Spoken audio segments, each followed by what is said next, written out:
Hello दोस्तों, नमस्कार। मैं डॉक्टर मनीष सर अपने चैनल में आपका स्वागत करता हूं। दोस्तों, आज हम लोग समझते हैं फ्रिंज चौड़ाई नापकर प्रकाश की तरंगदैर्घ्य कैसे ज्ञात करना है। आइए इसको हम लोग सीखा जाए। तो ध्यान दें, यहाँ पे एक फिगर बना हुआ है। इसके माध्यम से हम लोग फ्रिंज की चौड़ाई नापकर प्रकाश की तरंगदैर्घ्य ज्ञात करेंगे। तो ध्यान से देखें, मान ले रहे हैं, माना एक जो है यस, ठीक है, एक रेखा छिद्र है। यस क्या है? एक रेखा छिद्र है जो एक वर्णी प्रकाश से दीप्त होता है। यह रेखा छिद्र यस जो है वह मोनोक्रोमैटिक लाइट एक वर्णी प्रकाश से दीप्त है, ठीक है। ठीक इसके सामने आप देख रहे हैं S1 और S2 एक दूसरे के समीप दो रेखा छिद्र हैं जिनके बीच की दूरी क्या है? D है, ठीक है। दो रेखा छिद्र S1 और S2 जो एक दूसरे के समीप हैं, ठीक है, और छिद्र यस के समांतर हैं। यह जो रेखा छिद्र S1 और S2 हैं वो यस के ही सीध में है, यस के समांतर हैं और यस से बराबर दूरी पर है। S1 और S2 दोनों की दूरियां जो हैं यस से के बराबर है और समांतर है, ठीक है। अब जो है यस से चलने वाली जो प्रकाश है, यस से चलने वाली प्रकाश तरंगें S1 और S2 पर समान कला में पहुंचती हैं। यस से चलने वाली प्रकाश किरणें, प्रकाश तरंगें S1 और S2 पर समान कला में पहुंचती हैं, ठीक है। यहाँ तक आपने क्या माना? माना यस एक रेखा छिद्र है जो एक वर्णी प्रकाश से दीप्त है।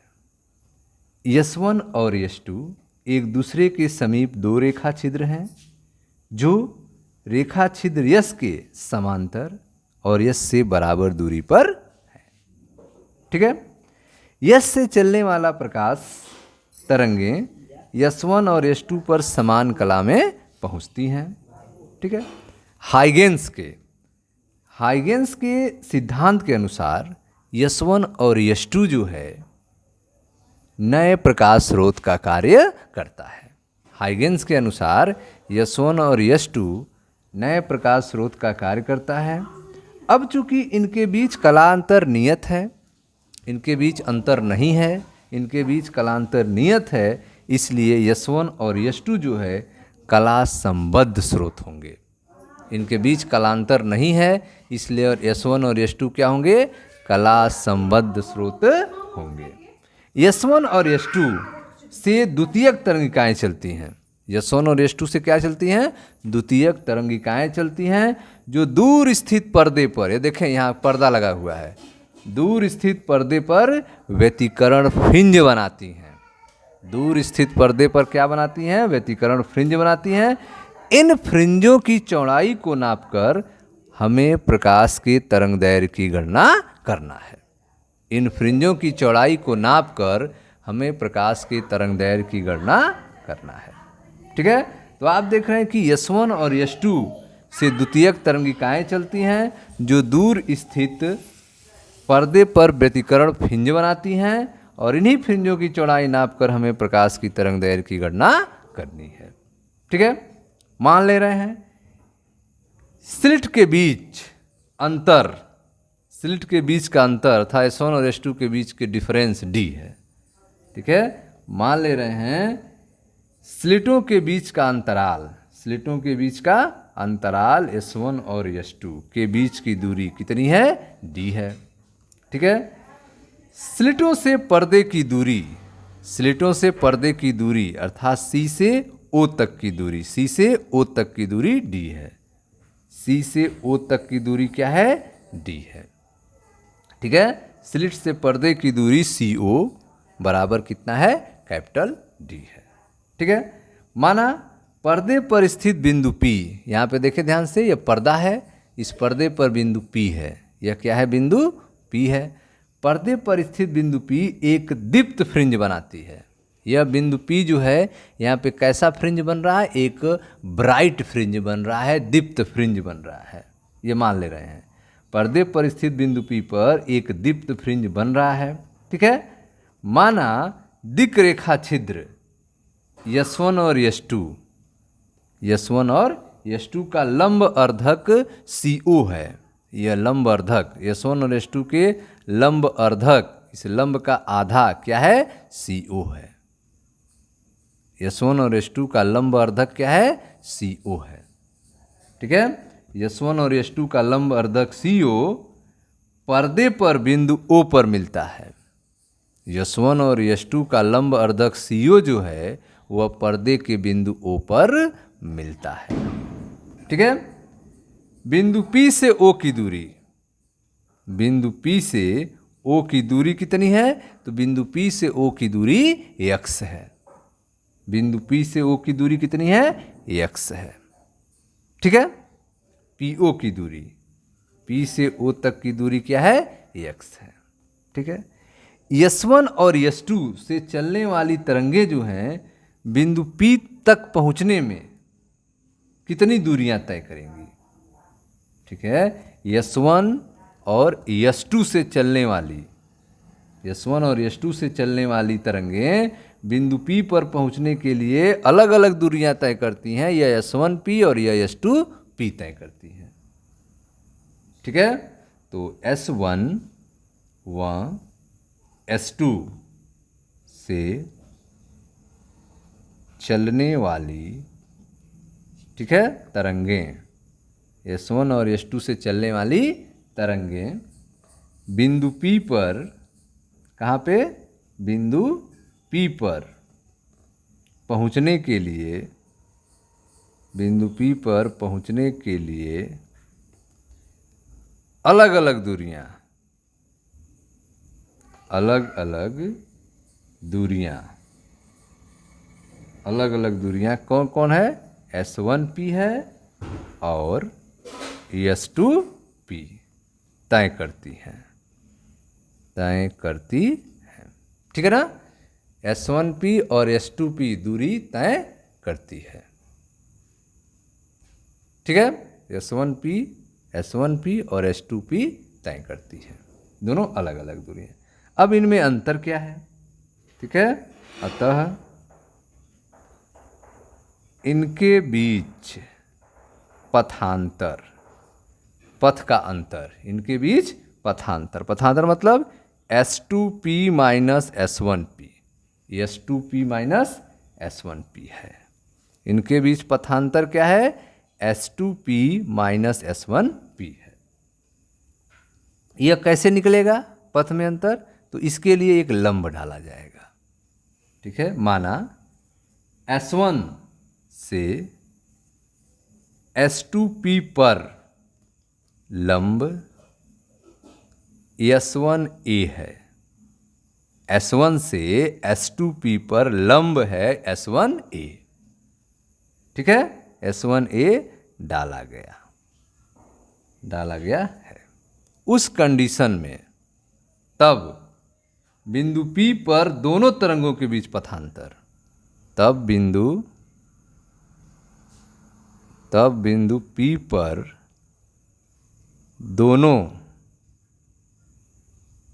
तरंगों के बीच, दोनों तरंगों के बीच पथांतर, बिंदु P पर दोनों तरंगों के बीच पथांतर क्या होगा, तो S2P माइनस S1P बराबर होगा S2A।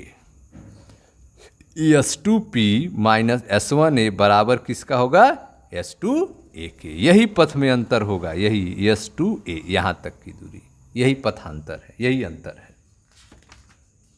ठीक है, अब यहाँ पे हमें निकालना है, पथांतर तो आप निकल चुका है, अब आगे जो है कैसे सॉल्व होगा, आइए ध्यान से समझिएगा। तो पथांतर मालूम हो चुका है, अब इसको थोड़ा सा हम इरेज कर दे रहे हैं।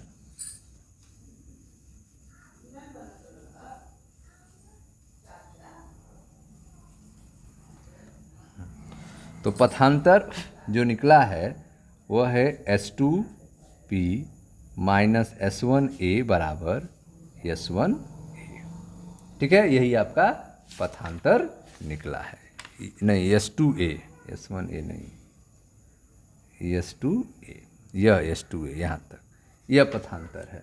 ठीक है, अब देखें ध्यान से त्रिभुज, क्या त्रिभुज, कौन सा त्रिभुज, S1 S2 A, देखिए ध्यान से, S1 S2 A, यह जो त्रिभुज, यह angle theta, S1 S2 A, यह एंगल थीटा, ठीक है।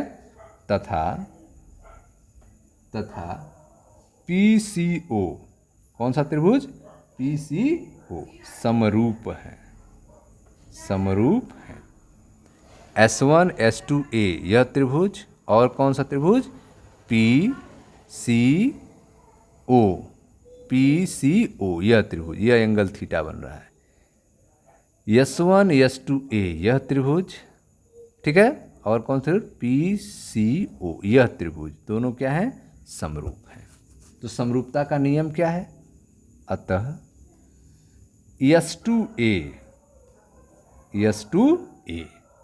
बटे S1 S2 बराबर हो जाएगा OP बटा CP, ठीक है।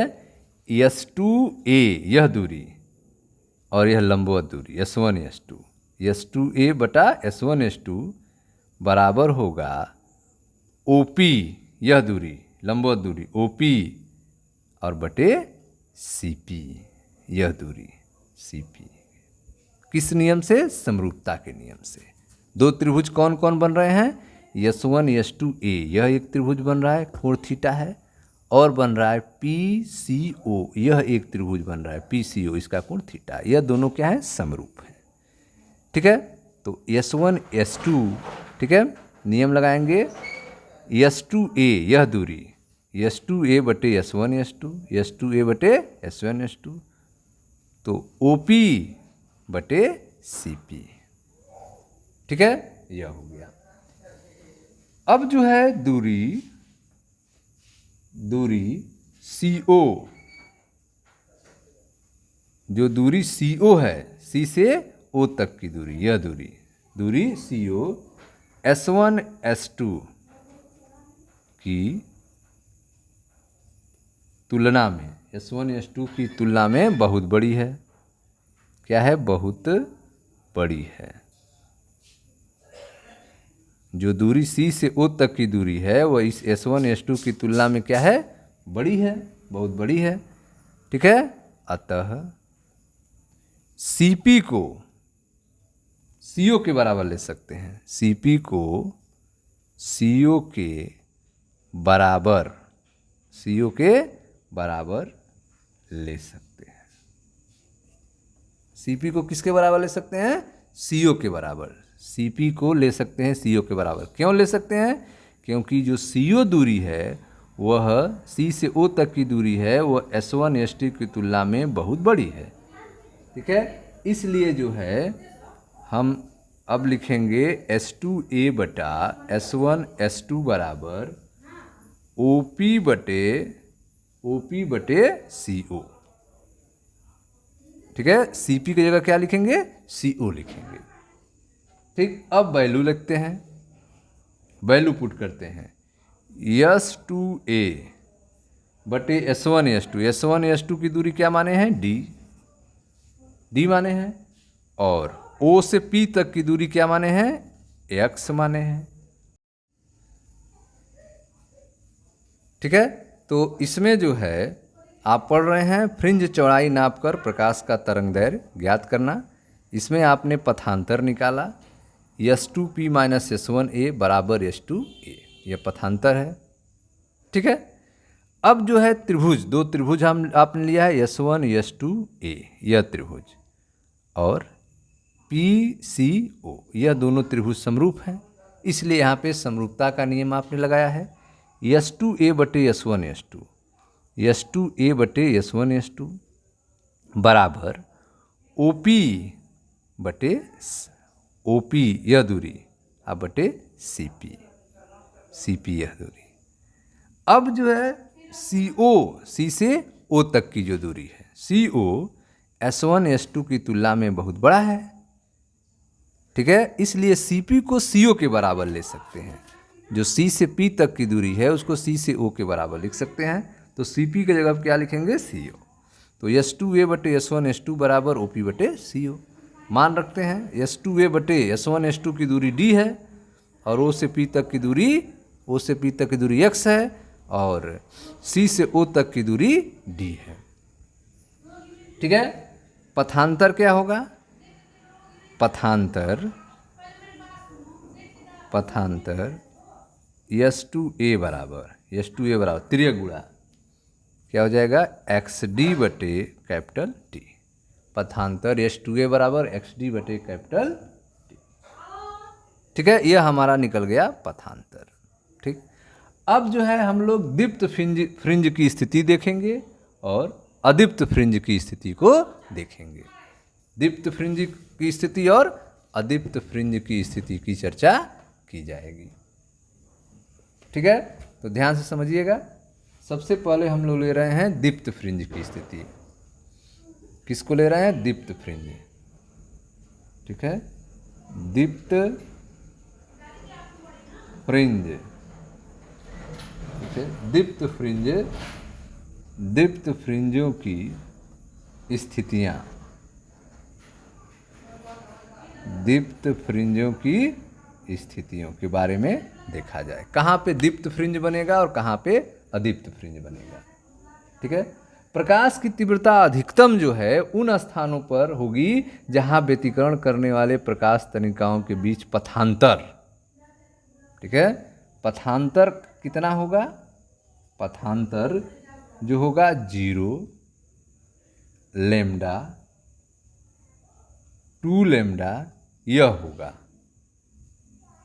ठीक है, दीप्त फ्रिंज के लिए प्रकाश की तीव्रता अधिकतम जो है उन स्थानों पर होगी जहां व्यतिकरण करने वाले प्रकाश तरंगों की बीच पथांतर जो आएगा वह 0 लैम्डा 2 लैम्डा इस तरह से होगा। ठीक है, अतः अधिकतम तीव्रता जो दीप्त फ्रिंज के लिए होगी वो होगी XD बटा कैपिटल D बराबर m लैम्डा। दीप्त फ्रिंजों के लिए सूत्र है XD बटा कैपिटल D बराबर m लैम्डा, जहाँ m बराबर आप 0 1 2 रख सकते हैं। अगर m बराबर 0 रखते हैं तो 0 पर अर्थात O पर पथांतर 0 है। दीप्त फ्रिंज बनती है जिसे केंद्रीय दीप्त फ्रिंज कहते हैं। ठीक है, सूत्र में अगर m बराबर 0 रख दें तो XD बटे कैपिटल D बराबर लैम्डा। m बराबर 0 रखने पर केंद्रीय दीप्त फ्रिंज प्राप्त होगी जिसे शून्य क्रम फ्रिंज भी कहते हैं। ठीक है, m बराबर 1 रखने पर पहली दीप्त फ्रिंज प्राप्त होगी, m बराबर 2 रखने पर दूसरी दीप्त फ्रिंज की स्थिति प्राप्त होगी। तो m बराबर 0 अगर आप रखते हैं इस सूत्र में m बराबर 0 तो आपको क्या मिलेगा?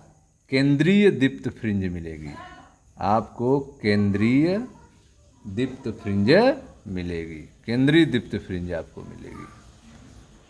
ठीक है, और m बराबर जब आप 1 रखेंगे, m बराबर 1, तो उस स्थिति में आपको पहली दीप्त फ्रिंज मिलेगी। पहली दीप्त फ्रिंज आपको मिलेगी। m बराबर 2 रखेंगे तो दूसरी दीप्त फ्रिंज मिलेगी और m बराबर 0 रखने पर केंद्रीय दीप्त फ्रिंज मिलेगी। ठीक है, जिसे शून्य क्रम फ्रिंज भी कहते हैं। तो यह अदीप्त फ्रिंज की स्थिति है कि जब प्रकाश की तीव्रता अधिकतम जो है उन स्थानों पर होगी जहां व्यतिकरण करने वाले प्रकाश तनिकाओं के बीच पथांतर 0 लैम्डा 2 लैम्डा होगा। इस तरह से होगा, अर्थात XD बटे D जो पथांतर की वैल्यू है वह m लैम्डा हो। पथांतर अर्थात XD बटे D बराबर m लैम्डा, जहाँ m बराबर 0 1 2 3 रख के हम ज्ञात कर सकते हैं। ठीक है, अब अदीप्त फ्रिंज की स्थिति क्या होगी? अदीप्त फ्रिंज, अदीप्त फ्रिंजों के लिए अदीप्त फ्रिंजों की स्थितियां। ठीक है, अदीप्त फ्रिंजों की स्थितियां अगर देखा जाए तो प्रकाश की तीव्रता न्यूनतम जो है उन स्थानों पे होगी जहां तरंगिकाओं के बीच पथांतर, ठीक है, जहां तरंगिकाओं के बीच पथांतर लैम्डा बाई 2 होगा, 3 लैम्डा बाई 2 होगा, 5 लैम्डा बाई 2 होगा। ठीक है, इस तरह से होगा। अदीप्त फ्रिंज की स्थिति जो है वहाँ पे बनेगी जहाँ प्रकाश की तीव्रता न्यूनतम होगा, और प्रकाश की तीव्रता न्यूनतम उन स्थान पर होगा जहाँ तरंगिकाओं के बीच पथांतर λ/2, 3λ/2, 5λ/2 होगा। ठीक है, अतः न्यूनतम तीव्रता अर्थात अदीप्त फ्रिंज के लिए जो पथांतर आएगा अर्थात XD बटा कैपिटल D बराबर होगा, वह होगा आपका m minus 1/2 lambda, m minus 1/2 lambda होगा। ठीक है, XD बटा D बराबर m माइनस हाफ लैम्डा होगा। अगर x का मान यहाँ निकालना हो, x बराबर क्या होगा, तो लिखेंगे m minus half d lambda बटे d, यह x का मान होगा। x बराबर m minus half d lambda बटे स्मॉल d। अब इस सूत्र में m बराबर 1 रखने पर पहली अदीप्त फ्रिंज प्राप्त होगी। m बराबर 1 रखने पर पहली अदीप्त फ्रिंज प्राप्त होगी। m बराबर 2 रखने पर दूसरी अदीप्त फ्रिंज प्राप्त होगी। ठीक है, तो दीप्त फ्रिंज की स्थिति में आपने देखा XD बटा D बराबर m लैम्डा। अगर यहाँ पे x का मान निकालना हो तो आप x बराबर लिखेंगे m d लैम्डा बटे स्मॉल d, d लैम्डा बटे स्मॉल d, x का मान हो गया। तो यह था आपका दीप्त फ्रिंज और अदीप्त फ्रिंज कब मिलेगा। तो आपने देखा कि दीप्त फ्रिंज तब मिलेगा जब पथांतर जो होगा 0 लैम्डा 2 लैम्डा होगा। पथांतर बराबर XD बटा D बराबर m लैम्डा लिख सकते हैं, जहाँ m बराबर 0, 1, 2, 3। तो जब m बराबर 0 रखेंगे तो आपको केंद्रीय दीप्त फ्रिंज प्राप्त होगी, जिसे शून्य क्रम फ्रिंज कहते हैं, और m बराबर 1 रखने पर पहली दीप्त फ्रिंज, m बराबर 2 रखने पर दूसरी दीप्त फ्रिंज मिलेगी। उसी तरह से अदीप्त फ्रिंज की स्थिति कब होगी, तो जब पथांतर λ/2, 3λ/2, 5λ/2 होगा, तब अदीप्त फ्रिंज प्राप्त होगी। और इसके लिए सूत्र है पथांतर XD बटा D बराबर m माइनस हाफ लैम्डा, या x बराबर m minus half d lambda by D. m बराबर 1 रखने पर पहली अदीप्त फ्रिंज प्राप्त होगी, m बराबर 2 रखने पर दूसरी अदीप्त फ्रिंज प्राप्त होगी। ठीक है स्टूडेंट्स, तो यह था दीप्त और अदीप्त फ्रिंज की स्थिति और फ्रिंज की चौड़ाई नापकर प्रकाश का तरंग दैर्घ्य ज्ञात करना। ठीक है।